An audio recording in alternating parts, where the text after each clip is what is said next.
DCB മീഡിയയുടെ പുതിയൊരു വീഡിയോയിലേക്ക് എല്ലാവർക്കും സ്വാഗതം. ഇന്ന് നമ്മുടെ സംസ്ഥാനത്തെ ഭൂരിഭാഗം വീടുകളിലും ഇരുചക്ര വാഹനങ്ങളും നാലുചക്ര വാഹനങ്ങളും ഒക്കെ ഉണ്ട്.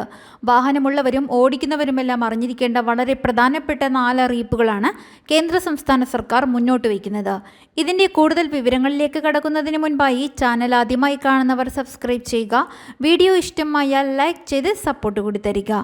ആദ്യത്തെ അറിയിപ്പ് ഫാസ്ടാഗിനെ സംബന്ധിച്ചാണ്. നാഷണൽ ഹൈവേ അതോറിറ്റി ഓഫ് ഇന്ത്യയുടെ ഏറ്റവും പുതിയ നിർദ്ദേശം വന്നിട്ടുള്ളത് നിങ്ങളുടെ ഫാസ്ടാഗ് KYC രേഖകൾ സമർപ്പിച്ച് പുതുക്കിയെടുക്കുന്നതിന് വേണ്ടി പ്രത്യേകം ശ്രദ്ധിക്കണം എന്നുള്ളതാണ്. ജനുവരി 31 ശേഷം ആക്റ്റീവ് അല്ലാത്ത അല്ലെങ്കിൽ KYC പുതുക്കാത്ത ഫാസ്ടാഗുകൾ ക്യാൻസൽ ആകുകയോ അല്ലെങ്കിൽ ഇത് കരിമ്പട്ടികയിൽ ഉൾപ്പെടുത്തുകയോ ചെയ്യും. ഒരു വാഹനത്തിന് ഒരു ഫാസ്ടാഗ് സമ്പ്രദായം നിലവിൽ വരാൻ പോവുകയാണ്.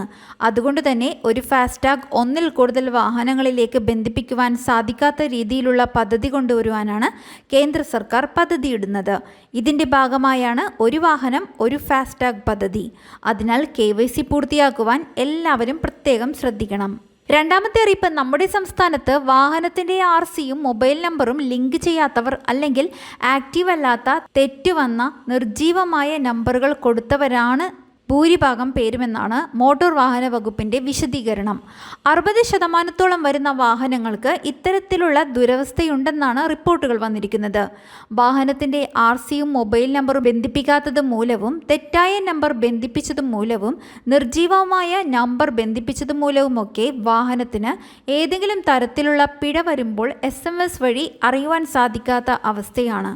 പിന്നീട് ഏതെങ്കിലും അത്യാവശ്യ ഘട്ടങ്ങളിൽ മോട്ടോർ വാഹന വകുപ്പുമായി ബന്ധപ്പെടുമ്പോഴായിരിക്കും ഈ പിഴയുടെ കാര്യം അറിയുന്നത്. പിഴയുള്ള കാര്യം അറിഞ്ഞു വരുമ്പോഴേക്കും ഓൺലൈനായി പിഴ അടയ്ക്കേണ്ട സമയപരിധിയും കഴിഞ്ഞിരിക്കും. പിന്നീട് കോടതി നടപടിക്രമങ്ങളിലേക്ക് പോകേണ്ടി വരും. ഈ സാഹചര്യം ഒഴിവാക്കുവാനാണ് RCയുമായി ലിങ്ക് ചെയ്തിട്ടുള്ള നമ്പർ പരിശോധിക്കണമെന്ന് മോട്ടോർ വാഹന വകുപ്പ് നിർദ്ദേശിക്കുന്നത്. മൂന്നാമത്തെ പ്രധാനപ്പെട്ട അറിയിപ്പ്, കേന്ദ്ര സംസ്ഥാന സർക്കാരിൻ്റെ ഭാഗത്തു നിന്ന് വാഹന ഇൻഷുറൻസ് കൂടുതൽ കർശനമാക്കുന്നതിന് വേണ്ടിയുള്ള നിർദ്ദേശം വന്നിരുന്നു. ഇങ്ങനെ നമ്മുടെ സംസ്ഥാനത്ത് ഒരു ഇൻഷുറൻസ് പോലും ഇല്ലാതെ 38% വരുന്ന KL വാഹനങ്ങളുണ്ടെന്നാണ് മോട്ടോർ വാഹന വകുപ്പിൻ്റെ ഡാറ്റാബേസിൽ നിന്നും ലഭ്യമായ വിവരം.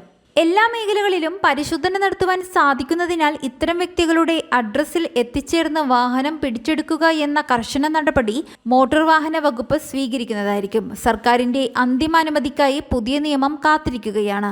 ഈ നിയമം വന്നു കഴിഞ്ഞാൽ ഇൻഷുറൻസ് ഇല്ലാത്ത എല്ലാ വാഹനങ്ങളും പിടിച്ചെടുക്കുന്നതായിരിക്കും. പിന്നീട് ഇൻഷുറൻസും പിഴയും ഉൾപ്പെടെ അടച്ചാലേ വാഹനം ലഭിക്കുകയുള്ളൂ. ഇരുചക്ര വാഹനങ്ങളാണ് കൂടുതലും ഇൻഷുറൻസ് ഇല്ലാത്തത്. മറ്റൊരറിയിപ്പാണ്, ഡ്രൈവിംഗ് ലൈസൻസിന് വേണ്ടി കാത്തിരിക്കുന്നവർ ശ്രദ്ധിക്കേണ്ട ഒരു കാര്യം.